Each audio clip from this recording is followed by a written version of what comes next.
Come on, it's lovely weather for a sleigh ride together with you. I'm just checking very quickly. Yes, everything is going. So, hello, hello, hello.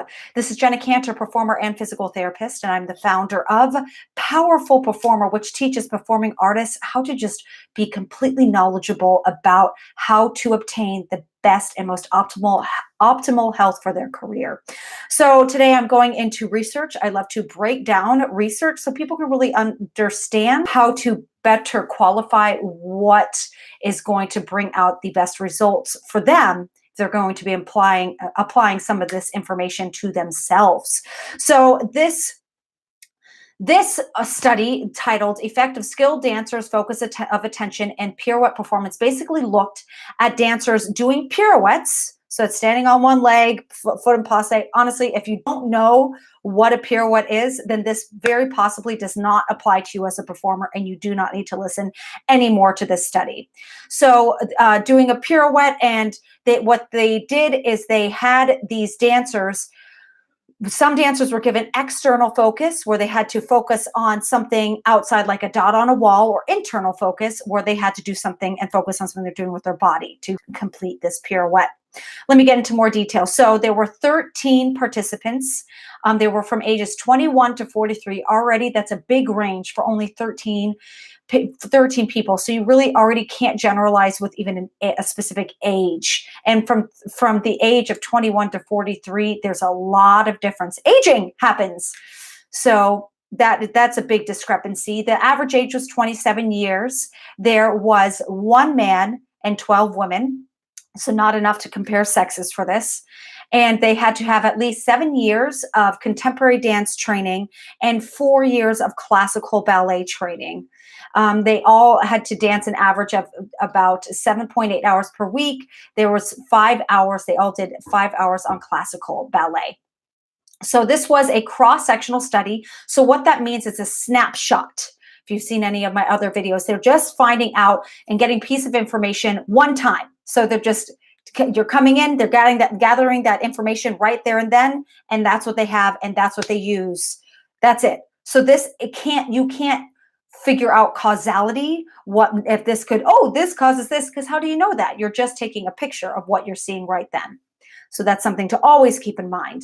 So the participants were aware of the focus of the study having to do with the pirouette and them looking at their performance of it, but they didn't know if it was comparing internal versus external focus, which I just explained. So they performed single pirouettes because the researchers believed that a single pirouette was easier for them to perform more consistently. Well, so that's why it was a single pirouette.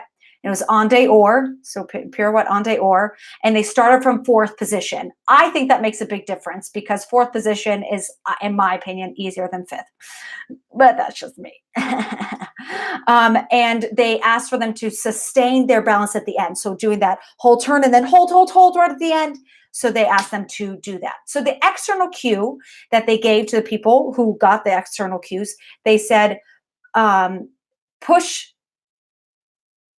through the floor and lift to the ceiling. So the focus is the floor and the ceiling.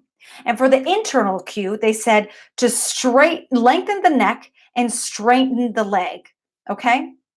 So from this, they actually found there was no difference in the pirouette quality between the focuses, internal or external. And it was interesting, interpreted by participant.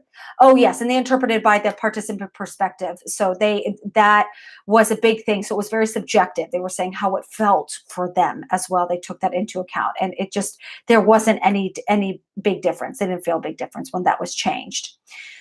So in conclusion, they said there was no significant difference between different types of focus when doing a pirouette from this study. So it's only a snapshot. So they realized that it's not conclusive at all, because how do you really know from just that one time? Kind of how I could walk into school one day and feel terrible, and the next day I feel great. So what day are you catching the person on? Same thing with this. They took note in their conclusion that the individual preferences did not match the outcome.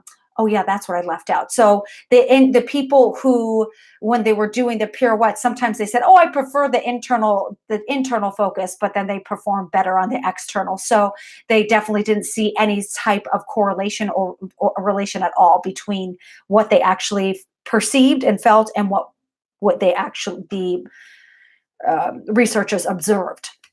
They suggested that teachers should play with both internal and external focus on each individual dancer, so that way they could get the best outcomes for performing a pirouette. And honestly, I think that's such a great conclusion.